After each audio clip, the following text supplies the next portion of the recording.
அனைவருக்கும் வணக்கம். நான் உங்களிடமிருந்து ஒருத்தருக்கு கபடியின் மீது இவ்வளோ ஆர்வம் இருக்குமா என்பதற்கு தம்பி அவர்கள் ஒரு எடுத்துக்காட்டு.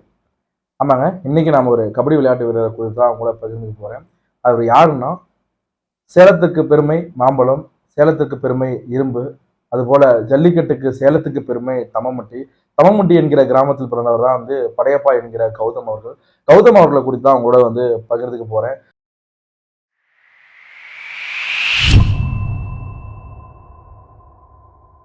அவர் இப்போ ப்ரோ கபடியில கேட்டகரி சி பிரிவில் இடம்பெற்றிருக்கக்கூடிய செய்தி மேலும் உற்சாகத்தையும் மகிழ்ச்சி இருக்குது. அதன் ஒட்டிய தம்பியோட ஒரு லைஃப் ஸ்டோரி போகணும்னு ஆசைப்பட்டேன். அதுக்காக அவர் குறித்த சில குறிப்புகள் எடுத்துட்டு அவரை பத்தி பேசணும் அப்படின்னு சொல்லிட்டு ரொம்ப ஆசைப்பட்டேன். அவரோட வாழ்க்கையில மிகப்பெரிய ஒரு வழிகள்லாம் சந்திச்சுட்டு இருக்காரு. அந்த வழிகள்லாம் துன்பங்கள்லாம் துயரங்கள்லாம் இனி வரும் காலகட்டத்தில் விலகி போயிடும் என்று சொல்லிக்கிட்டு வீடியோ போகலாம். கௌதம் அவர்கள் பள்ளி படிப்புன்னு பார்த்தீங்கன்னா கான்வென்ட் ஸ்கூல்ல தான் தன்னோட பள்ளி படிப்பு தொடங்கியிருக்காரு. அது தந்தை செங்கல் சூழல வேலை செஞ்சிருந்தா கூட தன்னோட பையனை நல்ல பள்ளியில படிக்க வச்சு அவனை மேலே கொண்டு வரணும் அப்படின்னு சொல்லிட்டு எதிர்பார்த்து பையனை அங்கே சேர்க்கறாங்க. ஆனா பையனுக்கு பார்த்தீங்கன்னா கபடியின் மீது தான் ஆர்வம். கான்வென்ட் ஸ்கூல்ல விளையாடும் போது அங்கே கபடிக்கு வாய்ப்பு இருக்காது, வெறும் படிப்புக்கு மட்டும் தான் வாய்ப்பு இருக்கும் என்பதை கருதி தம்பியோட ஆசைக்காக அரசு பள்ளியில் கொண்டு போய் சேர்த்துறாங்க. 10வது அரசு பள்ளியில தான் படிச்சிருக்காரு. அதற்கு பிறகு 11, 12ஆம் வகுப்பு நீலாம்பாள் பள்ளியில படிச்சு அங்க மாநில அளவிலான விளையாட்டு போட்டியெல்லாம் கலந்துக்கிறாரு.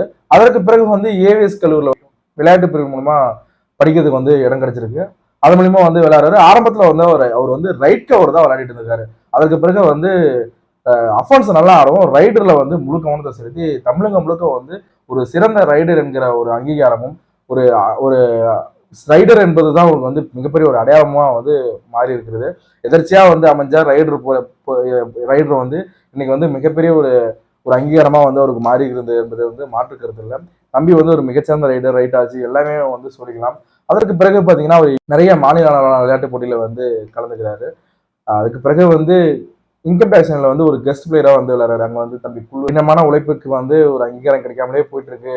ஒரு அங்கீகாரமே இல்லைண்ணே, ரொம்ப வருத்தமா இருக்கு, வாழ்க்கையில எல்லாமே வெறுத்து போன மாதிரி இருக்குண்ணே, அதனால இப்போதைக்கு நான் எக்ஸாம் ப்ரிப்பேர் பண்றேன் என்பதெல்லாம் பத்தி பகிர்ந்தாரு. பெரும் வருத்தத்துக்குரிய செய்தி இது. கபடி விளையாட்டுகள் சென்ற இடத்துல சோர்ந்து போகக்கூடாது. கட்டாயமா முயற்சி பண்ணிட்டு இருங்க. உங்களுடைய விளையாட்டு திறனை மேம்படுத்திட்டே இருங்க. இந்த கோவிட் டைம்ல தான் அவருக்கு பெரிய பிரேக் தான் சொல்லியிருந்தாரு. அதன் மூலமா நிறைய பேர் நிறைய விளையாட்டுகளோட வாழ்க்கை சிதைஞ்சிருக்குன்னு சொல்லலாம். கண்டிப்பா உங்களோட விளையாட்டு திறன் மேம்பட்டு கொண்டுட்டு தான் இருக்குது. பயிற்சி கைவிட்டாதையும் நல்லா சிறப்பாக விடுங்க. இந்த முறை ப்ரோ கபடி நீங்க தேர்வாக என்னோட வாழ்த்துக்களை தெரிவிச்சுக்கிறோம்.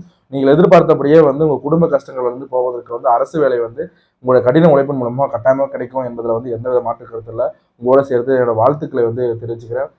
கண்டிப்பா நீங்க மேல வருவீங்க தம்பி. என்னோட அன்பு தம்பியோட பாசத்துல நான் தெரிவிச்சுக்கிறேன்.